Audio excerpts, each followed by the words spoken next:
Bonjour frères et sœurs, merci de votre fidélité.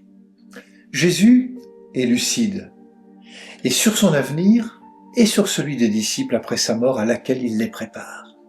Jésus sait qu'ils seront en difficulté, qu'il y aura des doutes, des incompréhensions, des dispersions, le sentiment d'abandon.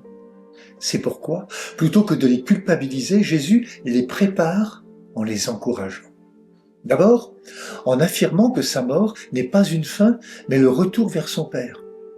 Son départ n'est pas la fin de l'histoire, mais une victoire sur la mort. Je suis vainqueur du monde. Ensuite, en leur disant qu'en lui, ils trouveront la paix. Enfin, en les invitant à garder courage. C'est ainsi que Jésus prend soin de ses disciples. En leur parlant ainsi, il les invite à regarder plus loin, après la croix. Si ce que Jésus annonce peut apparaître absurde et difficile à croire, Jésus, par des paroles réconfortantes, permet à ses disciples de se projeter au-delà de l'épreuve. Jésus donne du sens aux événements qu'ils vont subir, un sens que lui seul peut révéler.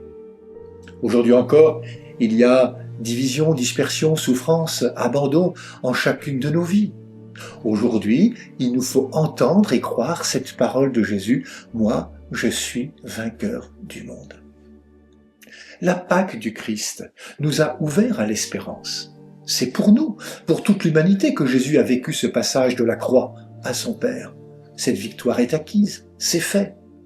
À nous de vivre dans la confiance les passages d'aujourd'hui. Grâce à la victoire de la résurrection du Christ, nous croyons qu'aucun de nos combats pour la justice, la vérité, la paix ne sont vains. Ils ont du sens et donnent sens à nos vies. Dans quelques jours, nous fêterons la Pentecôte, croyons-le.